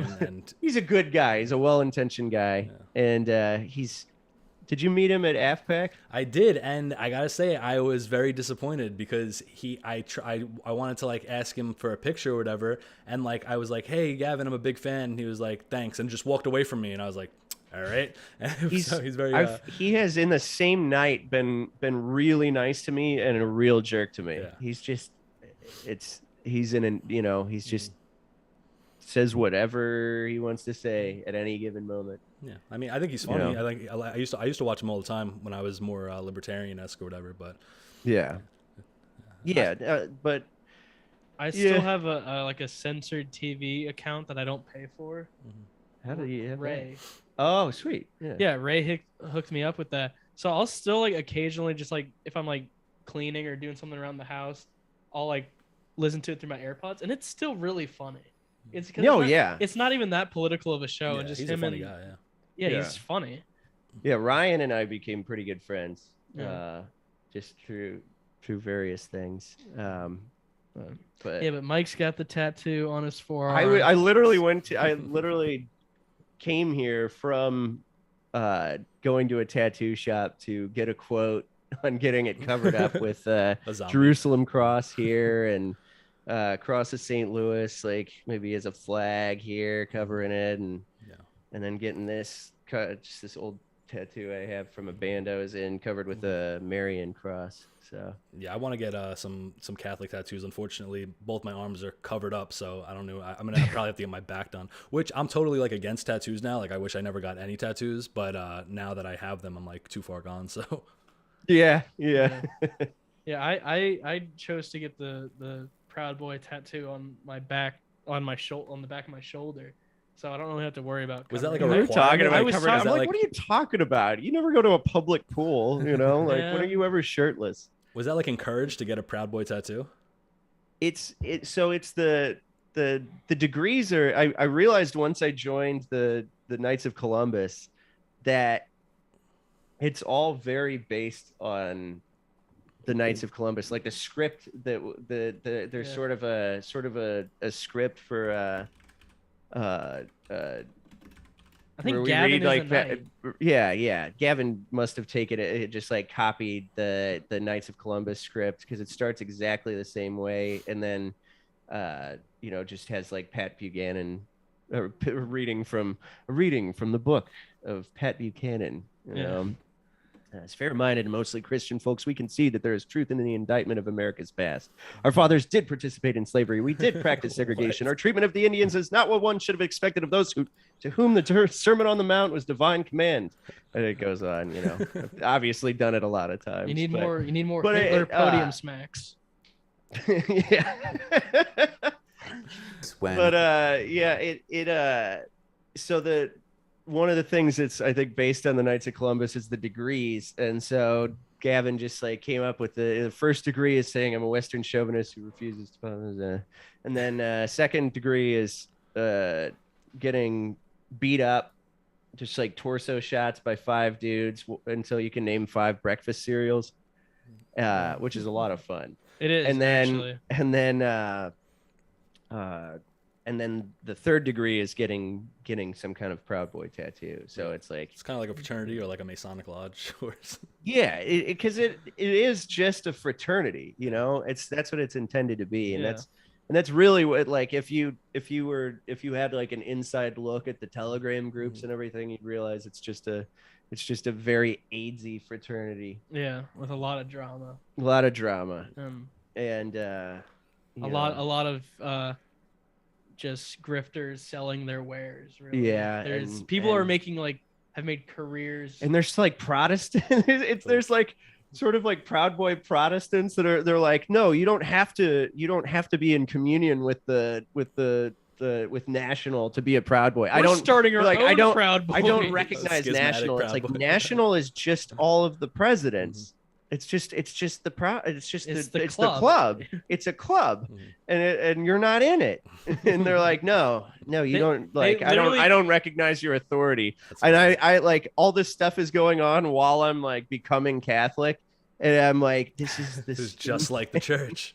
They literally have like their 99 theses, which is just what they call the standard. Yeah. It's literally. Oh man, it's awesome. But I'm forever grateful for having joined, because I would not know that's how you guys met. We wouldn't know each other. I have all of my friends, like, because I lost all my friends from being pro-Trump when Trump won. It's like everybody. I was always open about it in the like lefty hipster bar scene, and then nobody cared until he won, because it was just like, oh, that's weird. Now it's real. Yeah, it's like, oh, he's a racist, And I was like a cringe libertarian at the time, and I was like, no, I'm very anti-racist, but I, it's like I had no friends. I mean, that's how a lot of us met each other, is we just got excommunicated from our liberal friend groups, and we're looking for cool dudes, like-minded dudes to hang out with. I didn't even really have like a very liberal friend group, but there was one, the leader of my friend group in high school. The leader. Yeah, he was like the biggest liberal, and I was the most outspoken conservative. And then like after high school, when like after Trump, we were still friends, but like after high school, like they all went off to college. I decided to not go to college, and then everyone's like, "Yeah, Carl, I agree with you, but I don't want to say anything because I still want to hang out with Alex." I'm like, and like, meanwhile, I was still hanging out with like this guy Alex. He's still like just giving me shit and being super vindictive. But I'm like, fuck you. These are my friends too. Like they're like two sides, and everyone's like, "Carl, I support you. Yeah, you're right about that. But I don't want to say anything because I don't want to be challenged." Yeah, wow, thanks a lot. I just realized that I can't talk politics with like any of my normal friends at all anymore, or like really about anything. Like they'll ask me a question, like if they get me to like say something or whatever, I'll end up going on some like rant, and they have no idea what I'm talking about. Like I remember like one person was like started asking me about something or whatever, and I went on like a 5-minute rant about like the Hart-Celler Act and like demographics and stuff like that, and they were like, and they just changed the topic back to sports, and I was like, yeah, I can't talk to these people. They don't need like, but I actually posted today because I was hanging out with some friends today or whatever, and I think that like if I was put in charge, like all of my real life friends, I would put in jail probably. Like they're all just you still have a lot of friends from before your political transformation. I mean, most of them are from like work now or whatever. Like when I first started getting into like politics and stuff like that, it wasn't like that they were liberal or anything like that. It's just like as like my values and morals started like changing or whatever, I was just not interested in the same stuff that a lot of my friends were anymore. So there was like nothing in common, and like going out and stuff like that just wasn't my scene. First of all, I don't drink anymore. So like it was like I don't really want to go out to bars. I don't really want to like do stuff, whatever. Then I got married and stuff. And so like we just kind of like, I still talk to a lot of people, but like we just kind of drifted apart, you know? So recently, like I started hanging out, like I just went to like my friend from high school's wedding, which was nice to see everybody and stuff like that. And I hang out with some of my work friends now. But, you know, it's just, I basically got to not go on autistic rants when I hang out with them. But none of them are like liberals or anything like that. Like, but they're just not into what I'm into, you know? I've become very, I become very introverted. I don't really like hanging out with people anymore. Yeah. I still occasionally will hang out with high school friends, and I have a good friend who is wanting to get back into Catholicism. He's another cradle Catholic. That's good. But he has this girlfriend, and he's like super inappropriate, like when we're out in public with her. And I just like pulled him aside, like PDA, and just being cringe and simpy. And I just pulled him aside. Is this high school? That's what I told him. Like, because like he's one of those guys who like never had a girlfriend. And then like, you know, so now he has a girlfriend and he has to like tell me. I'm like, dude, I know, I understand. And he was telling me, and like I just pulled him aside, and I didn't like embarrass him or like emasculate him. I'm like, dude, like it's weird. We're in public, people are looking. And I also told him like you're wanting to become Catholic, and I said I'm like premarital sex, dude. It's kind of a big no. And I said it like very jokingly and like brotherly. He's like fuck you. I'm like, what? Whoa. I'm like, what? And then he's like, it's none of your business. I'm like, oh, you're right, it's not, but you're making it my business when you're like just like nuzzling and like macking your girlfriend. We're at this like bar. It's weird. People are looking at you, man. Also, it's like drunk boomer on his second marriage at a football game, you know? Yeah, and like I've talked to him since then, and he's like, yeah, you were right. I'm like, yeah, I was right. You just go to confession. Is this the guy that watches our show? No, he doesn't. Well, that's good. Yeah. I told him to watch our show. He's like, yeah. Also, none of my friends, like, and they're all older than me too. I'm not saying anything bad about them, but like, they're still like going out and partying and like getting with random girls and doing all this like stuff. And it's like, well, I have a wife and kids. I kind of want to like hang out with other people that like have wives and kids. Like, it's horrible. Have you made some friends from like your parish and stuff?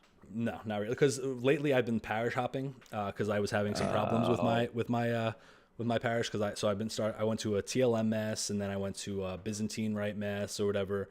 Cool. And a lot of my people that go to my parish are much older than me, like much older than me. So it's not like a hangout like that really. That's like the one thing is that like none of my in real life friends have like wives or kids or anything like that. So like it's like if I can get out and hang out with them like and leave my wife at home and stuff like that, but there's no people that like, oh, me and my wife can go hang out with our friends. Like we don't have that group anymore, you know? Yeah. So I gotta give you a little shit. My wife and I both noticed that you didn't kneel at St. Patrick's Cathedral. Oh no, I in know. Receiving the Eucharist. Yeah, I don't know. I mean, I that's not something that like I normally do. Some people were getting on my case about that or whatever. But I don't know. I know. I saw everybody being like so charitable in the chat, just like not directly saying anything to you about it, but just like bringing up kneeling when receiving the Eucharist. Yeah, I got a couple messages. Most people were like decent and being like, "Oh, you're the only one receiving on the tongue" or whatever. And then a couple people were like, "Oh, you should have kneeled" and stuff like that. And it's like, I guess. I mean, I just like I've never done that. And also, there was like literally 2,000 people there or something. Yeah, and nobody was doing that. And there's like as St. Ambrose said, "When in Rome, do as the Romans do." Right. Yeah, so I mean, I don't know. And also, we did it in Arkansas one time when we were visiting a friend down there, and there was like an extraordinary minister, and she didn't get what was happening, and tried to give us a blessing. I'm like, no. Yeah. So the kneeling is based. I started doing it after PineSap brought it up on your show, but like, yeah, the Mexicans at my parish do it. That's and then this missionary girl from Iowa does it, and a few like but most people don't. It's not. It isn't it's I think usually not something I think you you'd should see. do it as reverently as possible or whatever. But like I went to a Byzantine mass, they didn't kneel; they just receive on the tongue. You know, really? the Latin mass, they have the rails, so you line up where on they the put rails. they put the napkin over your hand, or Yeah, like the cloth over your hands, right? I didn't see the. I don't know if they put the. Oh, they cloth do over that there. at ours. We got St. Francis de But no, Sales oratory. everybody here in like Sweden. they line up on the and you whatever, and then the priest comes and puts it on your tongue, or whatever, and then like they get up, and then the next people come in. Yeah, as far as like every time, like in my even in my own parish, I'm like one of the only people that receives on the tongue or whatever. Like I always try to like, receive on the tongue. But like I wouldn't even know the proper way to like do that, like to where everybody else it is very. You said the first time. Okay, well, because I like you got me doing that, and I only do that when I go to church with you, because people don't do it at St. Clair. Yeah, which is my home parish. So the first time I did it at St. Clair, the lady thought I tripped. And because I went, because like the communion, it was moving fast, so I got down real fast, and she's like, "Oh," I'm like, "Nah, I'm good." And then I got like a couple like glares, and I have a decent relationship with the associate pastor, and he like kind of teased me about it. He's like, "Oh, like that's not very common anymore." I'm like, "Yeah, my friend does it at his other parish, so I just did it." He's like, "Okay, well, there's nothing wrong with that." Yeah. But yeah, I So always you get down on both knees or one knee. I get on both. Yeah, both knees. But yeah, I never receive it on the hand. I always. I feel like the person behind me is gonna like fall over me or something. Yeah. Yeah, no, but yeah, I mean the Arkansas thing was really awkward. That was funny. She's like, "What?" Yeah, This she's isn't like, in "May the God script." bless you." I'm like, "Amen." Amen. Can I also have the body of Christ? That's not too much to ask. Yeah, there's definitely something to the It's a cultural thing, to the Ambrosian when in Rome. Yes. You know, I was also very shocked that somebody looked through the live stream to find me. Were you shocked? What? A little With bit. your, Like, your autistic fans, were you shocked? That was really weird. Like I was not expecting that at all. Like it was. You're a somebody niche just posted internet that. micro I celeb guess now. I You am. gotta I've get made used it. to these I've made things. it. Where if I say a location, I'm out there gonna look for live streams of the location. And like you said, that's like 2,000 people receiving communion. Yeah, and there was 4 different they're masses. combing through it. So I didn't post that. Algorithm to find you. Yeah. I didn't post that until I think like an hour or so after mass. So there was 4 masses consecutively. So I don't know if he just So they went through. I don't know if they just got lucky and like the first mass they found was me or whatever. But like they could have just went through 4 masses of like thousands of people getting the Eucharist until they like matched up my shirt from my picture. That's incredible. That's insane. We got them. Oh man. Well, where can people find you?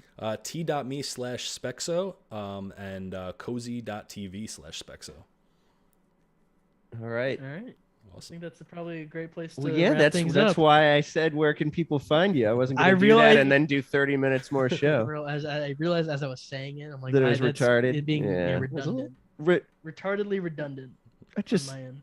I think retarded covers it. Okay. Sure. Sure. But thanks for coming on, man. Yeah, man. Thanks It for was, having me. God it bless you was guys. a real pleasure. Awesome. All right. See you guys later.